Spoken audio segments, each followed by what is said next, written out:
What is going on, ladies and gentlemen? My name is Nicola Espresso, and welcome to today's video. Now, today will be one of the last days of content on Ghosts for a while, meaning Advanced Warfare is going to be the main focus here on my channel from now on, and I'll only be reporting actual news on Ghosts if it's needed. But before we go sweeping in on Advanced Warfare, a few days ago was the 6-month mark on Ghosts being out, half a year already. So what we're going to do today is discuss Ghosts and my thoughts on it, primarily the multiplayer though, because, well, the single player was pretty much a nosedive according to everyone in the community, and it did absolutely nothing for me, which is extremely rare for a campaign. I never even finished it. That's how little it kept my interest. But I want you to keep in mind that these are my thoughts. You're more than welcome to share yours down in the comment section down below, but these are my personal thoughts and mine alone. So if you disagree, try to refrain from ripping me a new one too much. I don't care if you have a negative comment to say here, but do keep in mind that these are just my thoughts. So let's start off on the positive note. Let's talk about what Ghost did right, in my opinion. They introduced variable map sizes and interaction, and while the interaction is not much, and I mean like very minimal, it was a step in the right direction. They needed to focus on current gen and next gen, and I think that may have hindered the ability to add more dynamic features, but that's a random guess from a guy who has no development knowledge. So I'm looking forward to what Advanced Warfare can bring, and supposedly we're going to be having dynamic events in Advanced Warfare, but regardless, Ghost put that in the right direction. While it wasn't perfect, it was a cool feature to add. Now, map sizes were drastically variable. A lot of Call of Duty fans before Ghost were asking for larger maps, which was almost immediately revoked after seeing the maps like Stonehaven, Siege, Whiteout, and Chasm. Those maps were too big and there just isn't enough action, but props to Infinity Ward for actually listening to the community and adding those in. Now, Ghost actually also offered a wide variety of weapons. Surprisingly, Ghost had a lot of weapons. It may not seem like it, but there was a wide variety and a large number of weapons in the game. It offered a lot of players opportunity to fortify their current playstyles or experiment with new ones. That's something previous Call of Duty titles had a tough time doing, but some got it. Balance was alright on these weapons. There were still some issues at launch, like the 2-shot kill from one burst of an MSBS equaling a kill, and what I mean by that is that you didn't even have to finish a full burst to earn a kill, as well as the problem with the tremendous range of the MTAR at launch too. For the most part though, guns were actually quite balanced and fair. I'm one of those people that usually will blame guns, but in an objective view, they aren't as bad as I blame them to be. As well as Infinity Ward kept new game modes and interest rolling by offering new ideas. This kind of goes hand in hand with listening to the community, but Infinity Ward actually has updated the public and private playlists a ton since launch, introducing new game modes and variations to keep players interested in something new. While some of these modes I don't really care for, it's the thought that counts, and it shows that players' opinions and interests are at least being taken into account by now. But let's move on to the bad, which for some reason I think people will either tremendously back me on or totally tear my views apart. Regardless, there's a lot to talk about with Ghost. Firstly, in my opinion, because of all that is wrong, I'd say that Ghost gets the title of my least favorite Call of Duty. Let's start off broad. Ghost tried to market to new players, and I totally get that idea. It's a great one marketing-wise, really. Pull in as many new players as possible, but the only thing is that they completely screwed over the experienced and veteran players. The players who have been here since Call of Duty 4, World at War, and even as late as Modern Warfare 2 can tell you what I'd be telling you. The skill gap in this one is one of the largest problems that I see in Ghosts.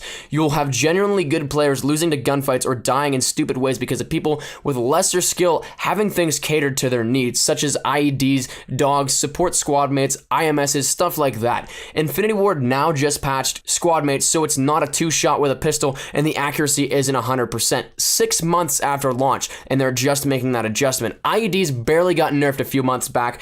IMSs and dogs are still nearly a guaranteed death though. The only way that you'll survive an IMS is if it's poorly placed and you're near a corner. Modern Warfare 3's IMSs were fair. You could use the reaction time that you have in your advantage to go prone on the IMS and it wouldn't damage you at all. Ghost made it so it's almost no chance of you surviving an IMS. Dogs are one hit every time, and chances are that you'll probably get at least 2 kills with them, so I don't see how it's even fair that they are a 5 kill streak. So the attempt to reduce the skill gap is probably my biggest problem with Ghost. Perhaps it's more the players that play it. I can't get in a game without there being at least 2 people corner camping or lean camping, but the reduction in skill gap just encourages lesser skilled players to not play for the objective, and it encourages them to keep being the air quote noobs. Another huge thing that I cannot stand about Ghost, and I know a lot of others can't as well, are the cameras. Ghost had perhaps the worst cameras of any Call of Duty, and yes, it depends on connection, but that then comes down to the dedicated servers that we were supposed to be getting for Call of Duty Ghosts. Instead, we got a hybrid system where it still includes a ton of lag compensation and host advantages. It wasn't what we were promised, and it seems like a half-assed attempt to fulfill an empty promise. But back to the topic of cameras, you'll see this often in public matches. You can be around a corner, but you'll die, and on the enemy screen, you're still in plain view. A huge factor of problems with knifing comes from broken cameras, but it also is the fact that they gave the knife almost a lock-on property. I've had numerous games in which the enemy has completely 180'd on me. I would run past them, and because they would be able to panic knife, they would completely spin around and knife me. This whole aspect of knifing has brought back what so many Call of Duty titles set out to do when they tried to rid the game of commando lunging.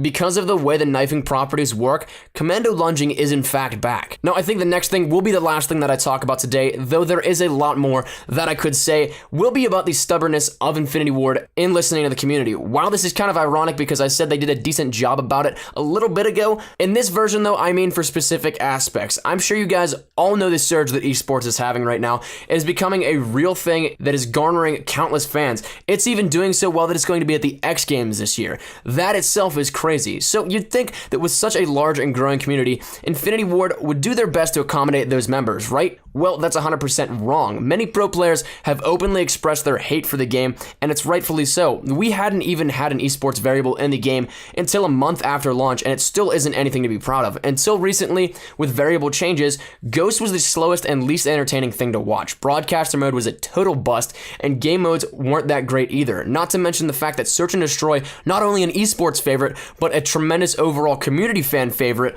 wasn't even in the game until a few weeks after launch. The way that Infinity Ward went about the game in general was poor, and they've made changes, yes, and conscious efforts to listen since then, but in my opinion, it's too little too late, and they had a ton of great chances to make the game absolutely great that they missed out on. So that's my thoughts, that's my opinions on Call of Duty Ghost thus far. 6 months after release, here we are today. Still a lot of problems facing the game in general and the community as a whole because it is such an unliked Call of Duty, at least from what I see. Thank you guys so much for sticking around for about 7 minutes of me and possibly ideas that you don't like or don't agree with. Let me know what you guys think down in the comment section down below. Do you agree with me at all? Do you totally disagree with me? Whatever it may be, I'd love to hear your thoughts and your feedback, so be sure to leave them below. That's been my time, ladies and gentlemen. Thank you guys so much for watching. If you did like the video, please leave a like rating down below. Any shares to your Facebook, Twitter, and or MySpace for OG like that, always greatly appreciated. If you're new here, be sure to subscribe for the best of Call of Duty content. I have a ton of stuff still coming to you guys. As always, hope you guys are having a great day. I shall see you guys tomorrow. Take care and peace.